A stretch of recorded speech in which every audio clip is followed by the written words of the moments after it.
guys, we are back from the lake, and if you follow me on Instagram, essentially we went from 2 weeks in Japan to like half a week here back in Nashville, and then left for a weekend with our friends at the lake, which was so fun. Definitely restful because we were just with all of the people that we love, but I'm really glad to be home. It's been a little bit since we've like settled in at home, and I'm currently unpacking, trying to do some laundry today, put stuff away, just kind of like reset my life. And I thought today with this vlog we could also do a Q&A on some travel tips, especially with a young toddler. That was like the #1 question and like comment that I got in my DMs was like, how did you travel to Tokyo with a toddler? And then also just some like toddler tips. We have done road trips with Cece, we've flown with Cece now, and we've done a really long international flight specifically. So I thought I would do a little Q&A. I asked you guys on Instagram, so I'm gonna go through those. My mom is actually taking care of Cece right now because I had to do some work today and Jason's out this morning. So she took Cece to the zoo, so I have this morning with you guys. Also, I am filming on my new camera. This came in right before we left for the lake, and I have been so excited to use it, but you'll have to let me know down below if you notice a difference, if you like it.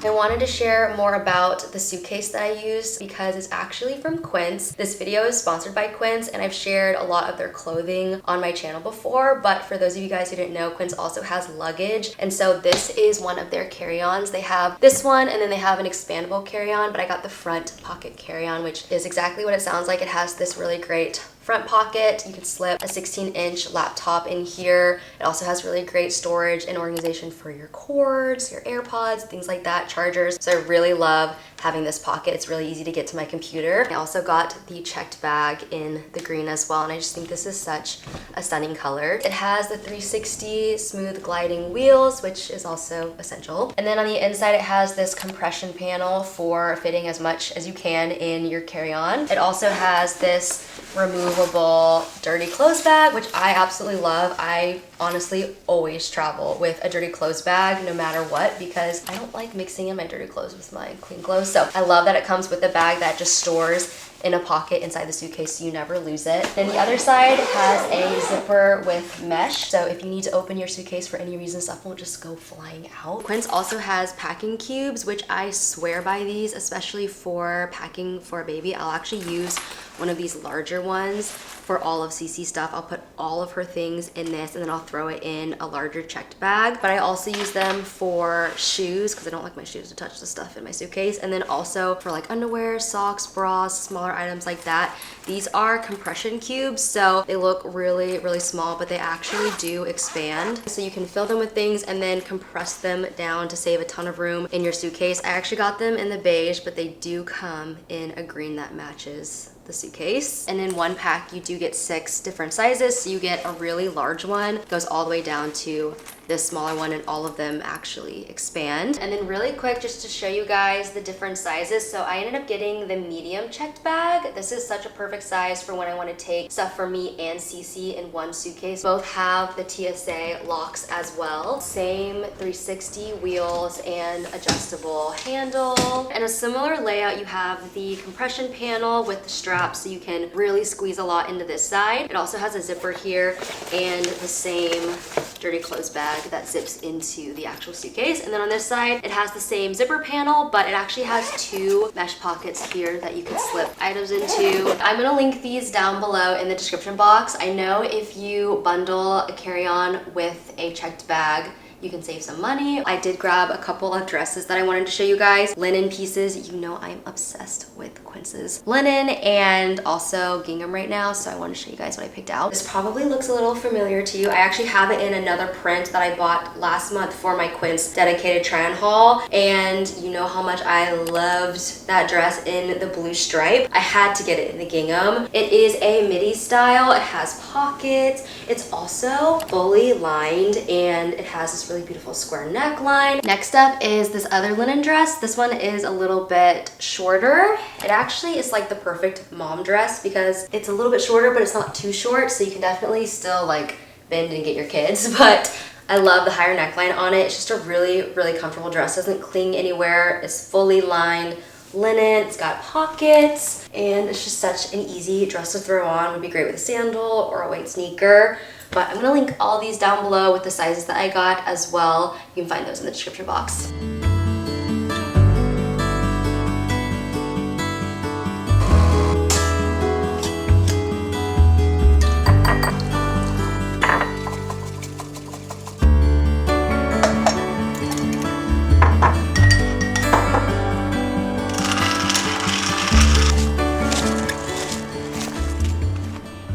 I feel like we need to do an updated garden tour because basically the weeks that we were gone in Japan, my garden exploded. A lot of stuff went to seed, which I'm kind of bummed about because I was really enjoying my spinach, but everything is looking so good. And I wanted to give you a tour of our shed because I don't think I actually shared that or much of it like actually finished in my previous vlog where Jason and his friend were building it. So I thought we could do a backyard update and then also a garden tour. All right, so I already did some cuttings that have wilted. It's been so hot here. I need to throw those in my composter, but we're getting our step put in, I believe, sometime this week. And also the step to the shed is gonna be installed, but we're gonna have that here. Right now, it's just like a big step down.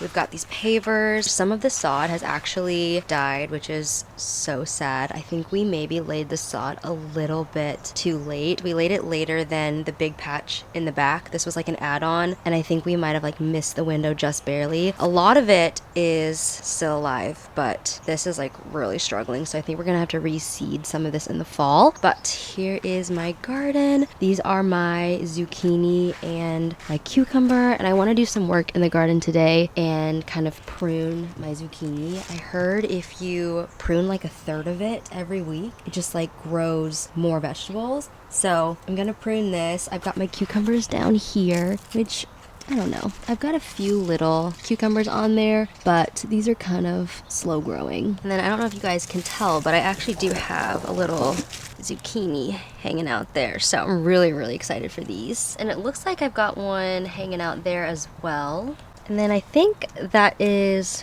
one too. And maybe this one down here, is that one? So I've got quite a few actually. You can see here one of my cucumbers. And then I've got my bell pepper, which are just not getting any bigger. I did plant some marigolds from seed, so I've got those kind of dispersed. And then my basil, this is just a fraction of my basil. I've got my basil in almost every bed because we eat basil pretty much every single day. And then these are my tomato plants, and I need to prune these as well. I was actually looking up some videos from a gardener in Nashville who has like a really big Instagram page, and she shared how to like get the most out of your tomato plants. So got a few little tomatoes there. These are all I think cherry tomatoes. And then I've got my one like Roma tomato plant here, and then all my green beans. You guys, look at all of these. This thing has produced so many green beans over the last few weeks. And then over on this side as well, there are a ton. So I'm really, really excited to cook with these soon.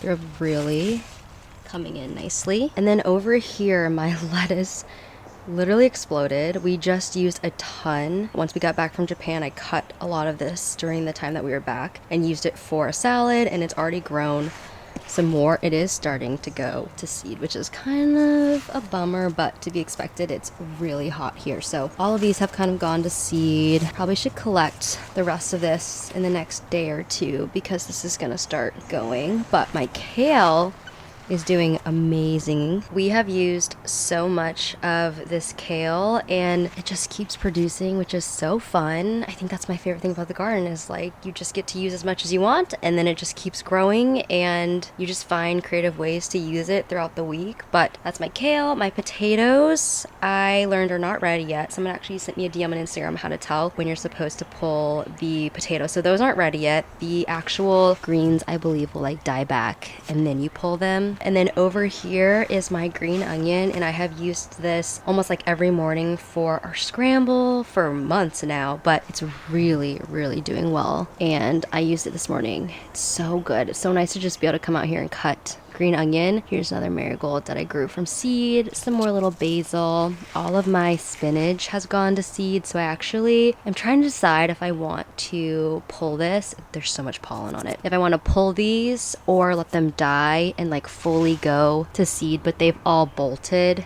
So my spinach is pretty much done. And then my dill is kind of the same. It has grown so tall, and then it's also started to flower. So my dill is kind of on its way out too. I want to do a dill potato dish and figure out a couple ways to use this before it ends up just like dying off for the summer. Back here I've got another tomato plant that has some tomatoes on it. And then over here is my garlic, which is, I feel like, pretty close to being ready. It looks like a lot of it has dried. So that should be ready to pull soon. And then I have red onion in here. You can kind of see the actual onion right there. So they're very, very little. I don't expect to get a full-sized red onion from these, but just something exciting, you know? I planted all of these kind of not knowing what was going to happen, so I'm really excited that at least there is a little onion. And then over in this bed is my star tomato plant. This one has, for some reason, done so much better than the other ones. So this one is producing a ton. And then these are all of my carrots. I'm so excited for these. I actually pulled one the other day just to see where it was at. And let's just pull this one just to see. Oh, okay. So this one is not actually as good as the last one I pulled. The last one I pulled was like 3 times the size of this. But I really want to make some pesto with the carrot tops, doing like a carrot top / basil blend pesto for dinner tonight. I'm gonna probably use some of these tops. I've got a ton of them, so I thought that would be a really great way to use the greens on these. I think I'm gonna let these go a little bit longer. I'm honestly not sure when to pull these, but I did pull one the other day that was about this long, which I feel like is a pretty good carrot considering I've never grown carrots before and I didn't know really how to space them or what to do. So I think I'm gonna go a little longer on those because they're still kind of small. And then in here is my rosemary, which has like quadrupled in size. I've cut from this so many times. And then I have this random lavender plant in here. This is my cilantro, which has also flowered. So I think this is kind of done, which I'm really sad about because I used my cilantro like 3 or 4 times a week. So I'm kind of sad that this is done. But this is my arugula plant, which has also flowered. Again, I'm kind of sad. I love leafy greens, so I'm sad that it's such a seasonal thing. But I'm excited for my cherry tomatoes. And I feel like the basil actually makes everything else dying off okay because I use basil every single morning and I am so happy to come out here and just see these beautiful, huge, healthy basil plants. Like, look how tall they are. That is the garden essentially. And I feel like I've learned so much from my first year of gardening, and I knew it would take almost like a full year to learn what to plant in direct sow, what to do starts with, when to put stuff outside, how I want to balance cool weather plants transitioning into warm weather plants. I think next year too, I'm also going to plant everything a little bit differently instead of just like in rows kind of sectioning everything off. I think I might do a little bit more of a chaotic garden spread, but so far I've been really happy with it. We have used something from the garden pretty much every single day, and it has brought me so much joy just like being out here working in the garden. Every time we cook with something from the garden, it almost enhances the experience because you realize like I grew this from seed and I'm using it in our food. It's a really cool experience. So I've been loving it. Obviously, you don't have to start the way that I did with 4 beds. You could start with 1 and really get a lot out of it. Because also something I learned with this garden is that you can actually pack a ton of stuff into a small space. Like I have so many lettuce plants all crammed together, so many kale plants crammed all together. And what I learned from the garden account that I follow is that the more plants you actually have packed together, and if you pack them in strategically, it actually lowers the amount of pests that can access your plants. So there's a lot I'm learning, a lot of things, and I'm like, I'm gonna do that different next year. But so far I have been just, I love being out here. I actually have some more marigold starts that I just put in here and then have had them outside. But the reason I put them in this little container is because I wanted to keep track of them. I figured if I put them in the garden I would forget where I put them. So I need to transition these over into the beds. And I know that literally none of y'all asked me for a shed tour, but Jason was actually kind of bummed that I didn't show you guys the completed shed that he had worked on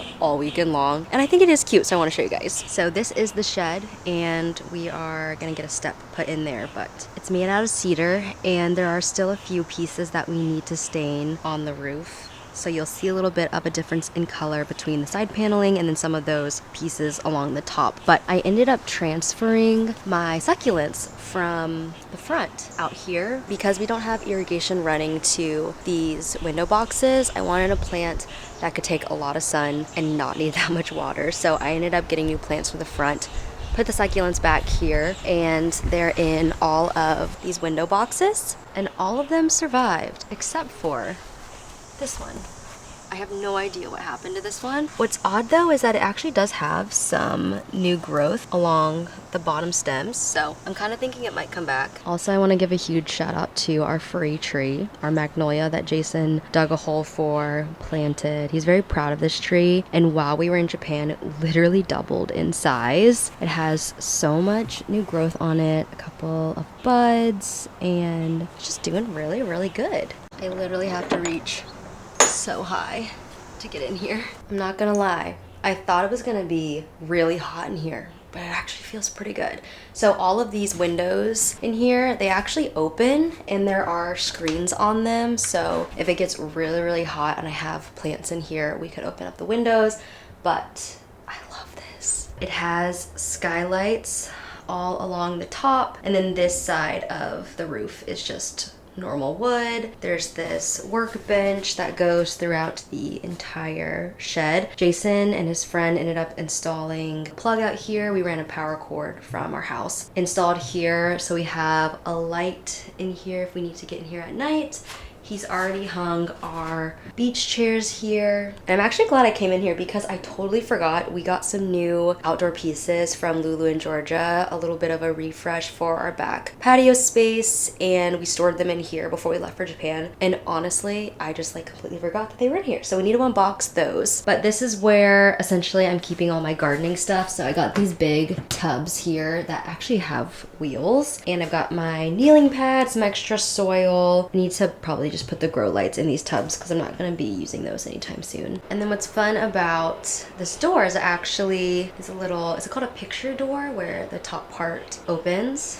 I just absolutely love this space. We still need to build out some shelves along these walls for storage so that we can get bikes. Jason ended up hurting his IT band. I think it was like early spring, and so he used to run all the time, like 4 days a week he would go running, and since that happened he just hasn't been able to run, or if he does it's like a very limited amount of mileage. So he's been really wanting to get bikes. I think we might actually go this weekend to look for some. I really want to get an electric one. Also, with pulling a child, I'm like, I need the extra power from an electric bike. We want some that we can bike to dinner and I won't end up being all like sweaty when we get there. So I'm thinking an electric bike. I don't think Jason is planning on doing an electric bike. I think I want an electric bike. And then last backyard update, which I hate that I'm showing you guys these now because they're a little bit wilted. They always wilt during the afternoon because again it's so hot here, but in the morning they are so lush. Our hydrangeas all exploded while we were in Japan. We came back to the most beautiful blooms on our hydrangea bushes, and I cannot wait for these to grow next year. I feel like this is like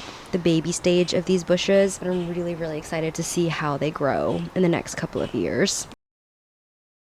I thought I could answer some of y'all's questions from my Instagram Q&A box that I posted about traveling with a toddler, especially internationally. I had so many of you guys ask about tips and just what we did, what we brought and everything.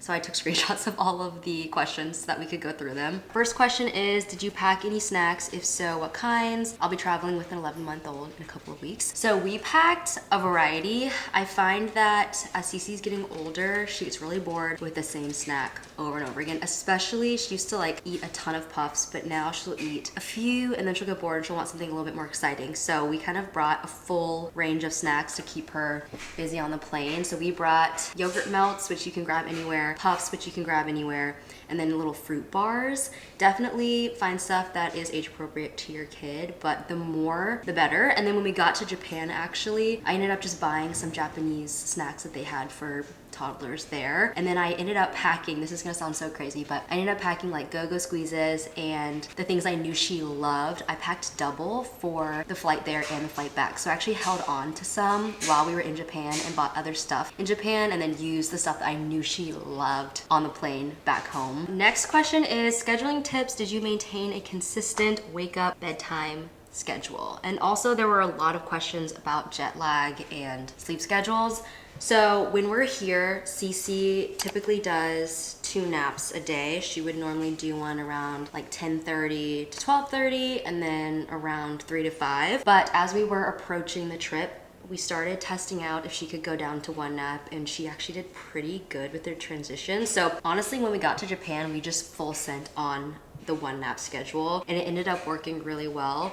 I will say she is 15 months now, so it's probably age appropriate that she's down to 1 nap, but that ended up being perfect timing for that trip because we were out so much. Only doing 1 nap a day, I feel like gave us so much more flexibility in the morning and then also in the evenings. But basically the jet lag was really only difficult the second night. I think the first night that we got there, because we flew in the evening, we landed around like 4 p.m. The jet lag was not bad the first night because we were so exhausted from the actual travel day that we all ended up sleeping really, really well that first night. And then the second night, as I feel like when it kind of started affecting Cece and me. She did wake up a couple times that night, but honestly, I feel like we were so go, go, go in Japan that every night we would get back and she would just be really tired. We definitely pushed her and ourselves, but I feel like on a trip like that, you just have to be flexible and everybody kind of suffers a little bit with their sleep, but she ended up doing really great with the 1 nap. So she would sleep from around noon to 3. It was about a 3-hour nap. And again, we were so busy during the day that she would take a nap at noon and sleep for like the full 3 hours. Somebody asked, expecting my first in September, what are some travel items that you use all the time? I will say our like most used travel item is our travel stroller. It's one of those things that you feel like you don't need if you have the Duna, but eventually the Duna doesn't work as they get older and you're gonna need a travel stroller anyway. And I really love our travel stroller because it has a basket underneath to put the diaper bag. So that was really helpful during the day when we were out all day. Nobody would really have to carry the diaper bag except for like getting down into the train. I will say with all public transit, you just move a lot slower. Even with extra hands, we traveled with Jason's family and it was still quite the process to get anywhere. And that's another thing I will say. Take all of this with a grain of salt because we did have his entire family with us. So we didn't do Japan, just us and Cece. We had a lot of extra help. We had grandparents, siblings, and that ended up making our lives just so much easier. I would definitely say if you're traveling internationally, if you do it with family, it ends up being way easier. You get to enjoy a little bit more. The flight itself though, I would say Cece was with Jason's parents for maybe 45 minutes. She kind of changed to where she preferenced me a lot on that trip. She's never been like that until we took that trip, and that kind of made it a little bit more difficult. We couldn't just hand her off on the flight. She really wanted to be with me. She wouldn't sleep on anybody else. And so the flight we kind of did by ourselves, but it was really nice to have them because sometimes Jason's mom would take her back for her midday nap, which was a huge chunk of the day. So that ended up being huge for us, and definitely that trip would have been a lot harder without help. Somebody asked, wasn't Japan too hectic with a baby? How did you carry luggage and a stroller and take public transit? That's basically your answer. We had extra help, and even though we had more bags, because we ended up taking our pack and play and a travel stroller, 2 checked bags, 2 carry-ons, and a backpack and a diaper bag, that's like not very doable. Actually, I would say that's pretty impossible with just 2 people. So either we would have to take less luggage, which honestly looking back we could have. I think I overpacked a little bit for that trip, so we would probably kill a suitcase, or again, you just have help, honestly. Tips for international traveling: eating, time zones, sleeping, what to bring. Definitely, if you can, book your flights where you're landing, wherever you're going in the evening for a long international flight. That is so helpful because even if the plane ride goes to crap, all you have to do once you land is find food, find your place and go to bed, and it almost resets everybody for the next day. And I think that made a huge difference for Cece versus landing at like 10 a.m. or 2 p.m. She was able to go down right when we got there. Traveling internationally with a baby or a toddler is really challenging. You'll have moments where you're like, I don't want to do this because they're crying and you're tired, and we didn't buy a seat for Cece, so she was on us the whole time. And there were definitely moments where I was like, I just have to get through this. I just have to get through this. But once you get there and you get settled and you just get that first night of sleep,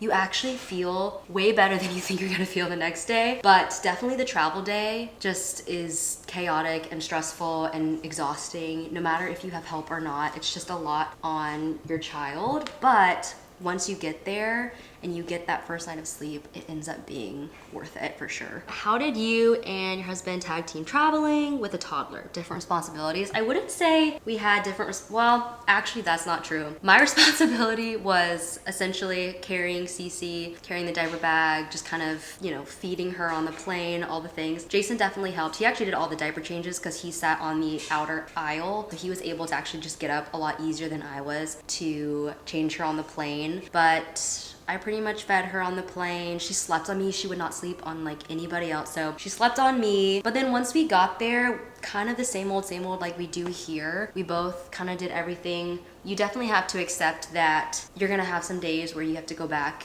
and nap with your kid, or they're going down for a nap. You can either nap with them, which is probably the smartest thing to do, or you can read a book, do some work, do other things like that while they're sleeping, kind of taking that time during the day more intentionally, because I knew that I was gonna have those nap times during the day where I had to go back and just sit in the place that we were staying. So that ended up being kind of a positive. You just have to have like, I don't know, an optimistic mindset with those things, because you can be really frustrated, or you can just kind of accept it. And there were definitely times where I was like, I don't want to go back, or there were times where I was like, I want to stay out later or enjoy the city more. But it's kind of, what happens when you travel with a little one. It's definitely worth it having them being there, but it definitely limits you. Okay, is there anything to make the on-lap experience better for me and my baby? Snacks. We took her sleep sack to just try to help her kind of feel like she was taking a nap, but honestly, it is just really hard. And I said it earlier, but it's one of those things where you just have to be mentally strong and say, I'm just gonna get through this. It's gonna be really hard, but once I get there, it'll be really worth it. Somebody asked, what are the tips you have or toys that you brought to keep the baby entertained while traveling? I will link some of the ones that we took down below. It's definitely different by age. We ended up getting her some headphones so that she could watch a show on the plane or a movie or something on like our iPad. We're not like screen people with our kid, but when you're on a 13-hour flight, you just have to do what you gotta do. But she actually didn't take to any of the screens really, because I think she's in a weird age where she wants to be entertained but isn't old enough to fully be entertained by a show. So that was actually kind of hard. We did bring a few toys. A lot of the entertainment though was just like us playing with her and talking to her and just whipping different snacks and items out of the diaper bag, giving her some random things to play with that weren't even necessarily toys. You gotta get creative on a plane because you really are limited with what you can bring in a carry-on diaper bag. How/what did your little one eat during your travels? So I actually packed like a ridiculous amount of Go-Go Squeeze, those like applesauce packets. And one thing that I will say about Tokyo specifically is that it was really noodle and like rice heavy, really soy heavy as well. So with her, I really tried to find grocery stores or 7-Eleven even to grab fruit. That was really important for me, at least, to make sure that she was eating something like fresh during the day, not just noodles and rice. Obviously, when we were out eating like lunch with his family or even dinner, we would just order something off of the menu. But in the morning before we would start our day, we would start with a yogurt cup, some watermelon or strawberries, doing her milk in the morning and just trying to find a balance of we're in Tokyo, we have to flex, and then also just trying to maintain a little bit of fresh foods. We also got frozen veggies from the grocery store and ended up making those in the place that we were staying because it had a stove, or you could even do it in a microwave. But we had frozen veggies that we would heat up for her as well, and I feel like that gave a little bit more balance than just eating white rice. Someone asked how I packed for Cece and also our stuff. So Cece and I ended up splitting a suitcase, and I put all of her stuff into large packing cubes, and I put those on the left side of my suitcase with all of my cosmetics, and then I took the entire right side of my suitcase. And that's kind of how we always travel. If we're flying anywhere, I will always just put her stuff in packing cubes and then just pack her along with me. Somebody asked, this is a little bit separate to our Tokyo trip, but somebody asked, what are the logistics of long car rides? So worried about feeding and blowouts. The logistics of long car rides is you just need to add an hour to an hour and a half longer than what you're used to for your car ride, and just know you are gonna stop. You probably will have a blowout. And just honestly, like, expect the worst, because sometimes it ends up being better than what you expect. But we have done long car rides where we have had blowouts, where we've had to stop multiple times, more than we thought, and you just kind of mentally prepare for it to be a long, again, hard travel day. But once you get there, it is worth it. Someone asked, did we bring a car seat? We did not, because Tokyo is all public transit, so we just rode the train everywhere. Someone asked for a travel stroller recommendation. I'll link ours down below. We've had it since Cece was born. How did you handle when your baby just wanted to move around the airplane? And that is a great question. She wanted to move a lot.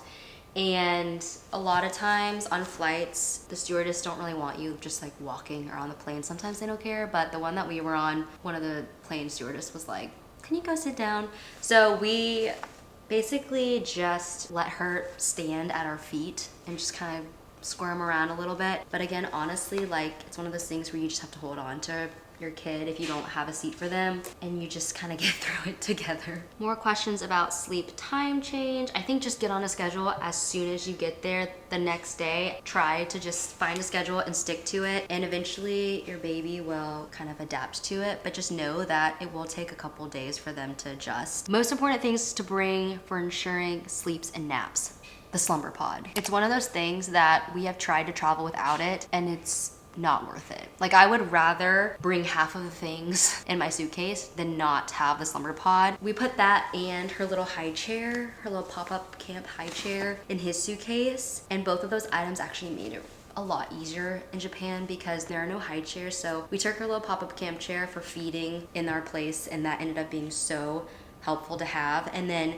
the slumber pod, I swear by. The slumber pod is an absolute must, and a sound machine. Definitely have white noise, especially if you're staying in the city. Somebody asked Tokyo hotel recommendations with a kid. I actually would recommend doing something like VRBO or Airbnb, where you can have access to a kitchen, because we would need to heat up milk. I made veggies, we needed to have a fridge. We've always liked to stay places that have a kitchen. Okay, someone asked how old Cece is and would I recommend traveling with them at this age. Cece is pretty much 15 months. And I would definitely say logistically, it is technically easier to travel with her because she sleeps less, so you can actually be out and about more. You get to see more, do more. It's more fun because they're a little bit more alert and just wanting to do things. So I think that's really nice, the fact that you don't have to go back for naps all the time. But I will say the plane ride was so much harder than when she was younger and would just sleep. So I don't know if there's like a perfect time to travel with a little one, because if you travel while they're really, really little, they have more naps, a lot more feedings. You're also, if it's your first kid, not as, I don't know, confident sometimes. I definitely feel like when we first traveled with her in the very beginning, I like overpacked every time, and feedings were just a little bit harder. They took a long time. Naps were always like questionable as well. So as they get older, you just kind of get your bearings on all of that. So I feel like you're not as worried with traveling, but it's harder because they don't want to sleep on the plane, and Cece doesn't want to sleep on me.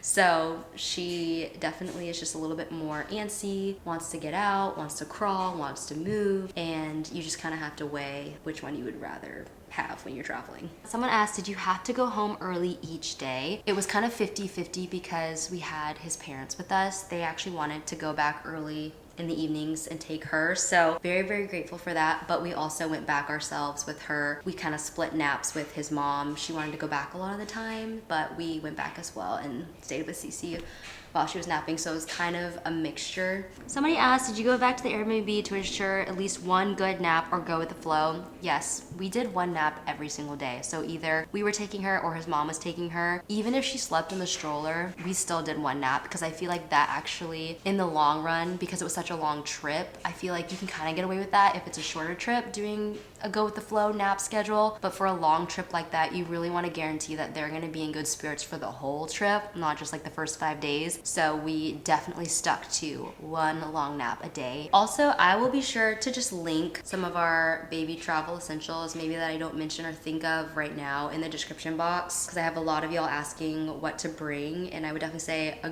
good diaper bag, plenty of sleep outfits, obviously clothes. We didn't take, I think we took like 2 burp cloths this time because we use them during mealtime, but honestly, you don't even need those. She doesn't use cloth bibs anymore, so we brought one of her rubber bibs. We brought, I think, like a baby spoon and a baby fork just in case wherever we were going didn't have that. Her little pop-up chair, the slumber pod, some kind of white noise. We did take her bottles, so we took 2 bottles. We didn't take a drying rack. We just knew wherever we were going would have something like that. Toys, snacks, one little pair of shoes for her travel stroller, and then a pouch of different things like baby Tylenol, snot sucker, Aquaphor, little things like that. Her travel body wash, shampoo, a little sponge, things like that in a pouch. So I'll link all of that stuff if I can down below in the list if you are looking for that. But that's pretty much what we took. Somebody asked how to help your baby sleep on the plane. With Cece, she's very alert and she's not a contact napper, so it was actually really, really hard to get her to sleep. And honestly, we just had to tire her out, whether that was like playing with her or just like letting her squirm until she was exhausted. And then once she was like starting to get tired, I would just hold her against me and basically just held her and kind of like rocked back and forth until she eventually fell asleep. But it was honestly a battle. I think a lot of times if you let them squirm a lot, then they kind of just like work themselves up. So I just tried to hold her like as still as possible. And then she like finally realized she was tired. So I don't know if that's super helpful, but that's what we did. Someone asked how TSA was with all the snacks. I had no issues and I took like 8 to 10 go-go squeezes with me. I think I actually put half of them in the diaper bag and I checked the other half in my checked bag, or did I put those in my carry-on? There was like half and half split. They were either my carry-on in the diaper bag or my checked bag in the diaper bag. Someone said that they have a 5-month-old and are planning to go to France for 10 days. Is that too short? I will say that I'm really glad we stayed for 12 days. I don't think 10 days is too short because it does take a couple days to adjust, but after that I feel like you still have 8 days. So that's still a pretty long trip, but I would not stay for less than that. Like I really would stay as close to 2 weeks as you can because I feel like it takes a little bit for them to adjust and for you to adjust. So getting to fully enjoy the trip, make it as long as you can. That's basically the majority of the questions. A lot of them were about sleep, and I said it earlier, but you just kind of have to get them on a schedule as soon as you can. Try to land in the evening if you're doing something international, and just give it time because they will have jet lag. It's kind of impossible for them to not be a little bit thrown off. So just know you're gonna wake up in the middle of the night at least a couple nights and just try to get them on a schedule. But I cannot emphasize it enough that it's so worth it. I feel like now that we're back and we're like settled in back home, I have no regrets going on that trip. Even though the travel days were so hard, especially coming back because I was sick, Cece was starting to get sick. That was a very hard day. I didn't even unpack that night. I just got home and I was like, I need to go to bed. We all just went to bed when we got home. Now having some distance from that feels worth it, would do it again. And then just to show you guys, this is our travel stroller and it folds up super small. We ended up getting a flight bag for it, so I'll try to link that as well. This one does have a strap, which is really nice for carrying it through the train stations. So it's got a strap and it does fold out and collapse really easily. You can do it with one hand, which is really nice when you were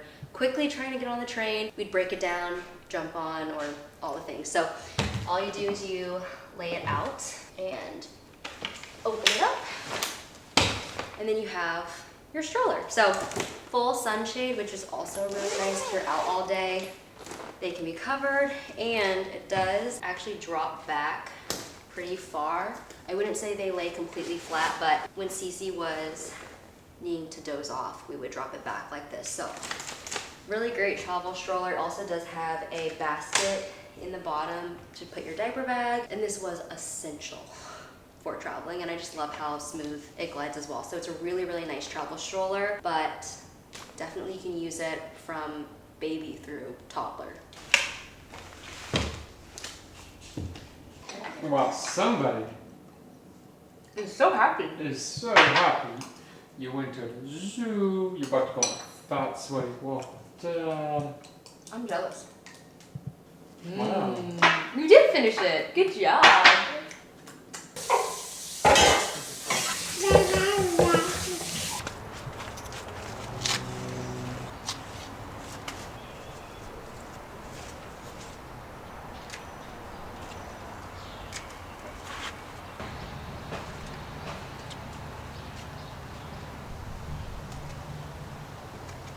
While I was pulling up my dead snap peas, I accidentally pulled up one of my little onions. So we lost him, but so cute. It does look like one of my spinach plants went to seed though, fully. So I think I could go ahead and collect these.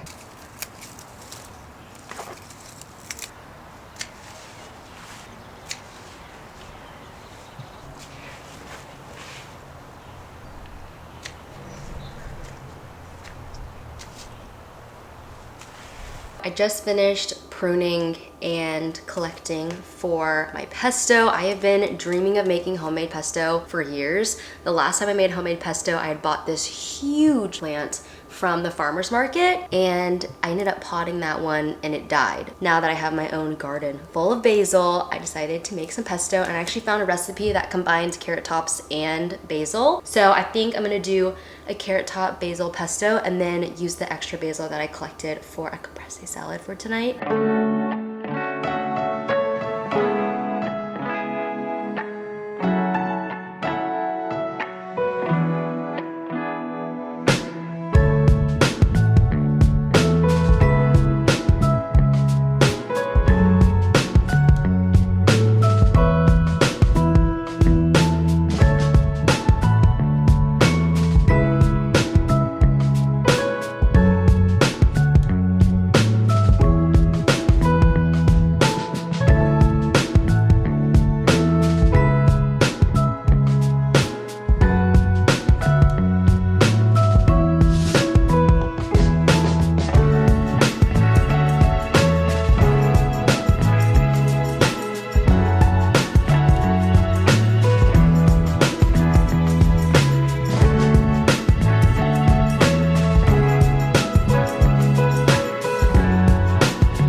Somebody started walking this past weekend. Yeah, somebody named Cece. Go girl.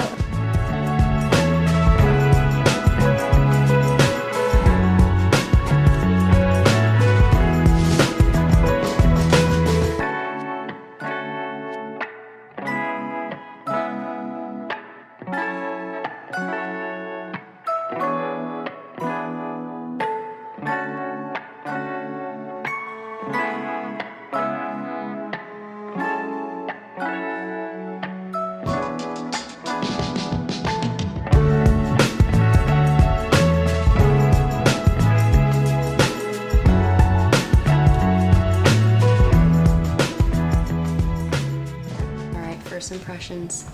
Fresh out the shower, straight to the pesto.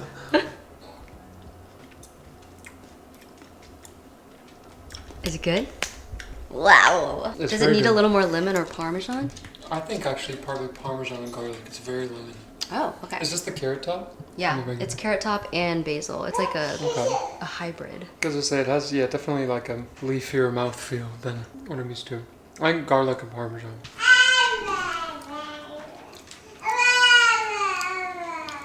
It was very lemony. Very lemony. It bites on the end. At first you're like, oh, it's pesto. And then it's like, whoa, lemon. Yeah. Super lemony. Wow. Yeah. Okay. I didn't think it was going to be that lemony. Yeah. Okay. My palate does not deceive me, Cece. Yeah. A little more parm. And you think more garlic. Well, maybe just parm. I don't know. Just stuff that is less bread. Oh, I didn't even put the garlic in. Well, that's why I don't taste garlic. Wow, your palate is refined. Yeah. I didn't even add the garlic. Okay. Whoops. All right, I will say it's only about a third carrot tops. It's not like that. Yeah, heavy. I mean, I think it's like textured because it's fresh. I don't think it's like a bad consistency. Yeah, I think there's more olive oil too. But yeah, just do like thing. Okay, the garlic really changes things. Give me another taste. Hold on, let me add a little more. I feel like the pesto I'm used to always has like, it's more oily. That's so funny. Okay. Oh wait, that garlic clove didn't even get cut up. It's still in there? Okay, good. Okay, I think we might be good.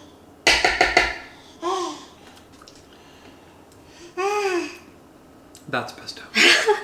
Turns out we were missing one key ingredient. That's good. Mmm. Yum. Wait, that's so good. That is. That really hits. See? That's amazing.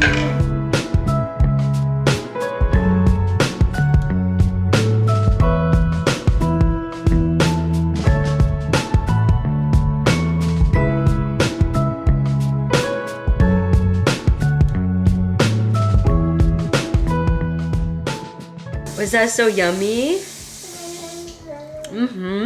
That's so yummy. Man. That's good stuff, girly. Oh man, I'm glad that's such a big bowl. The pesto is so good. I had extra, so I threw it in this bowl with mozzarella and tomato. I'm gonna put a little balsamic on there. Cece has been loving it as well. She loves the mozzarella with the pesto. Isn't it so good? It is delicious, isn't it? Yeah.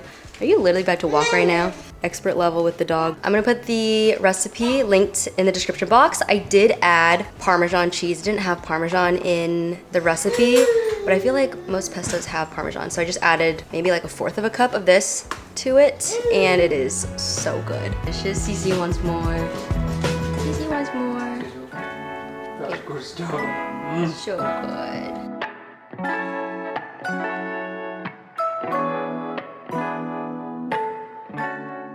It is a little bit later in the evening. We ate dinner. We were gonna have gnocchi with our pesto, but the gnocchi was looking a little sus, and I've had food poisoning way too many times this year already, so we decided to pivot and do ravioli. But it was still delicious, and we took Cece on a little bike ride on her push trike. Jason just made some decaf coffees, and we're gonna hang for the rest of the night. But I hope you guys enjoyed this vlog. Be sure to check out the Quince pieces. I'll have everything linked down below in the description box. But I'll see you guys at my next one really soon.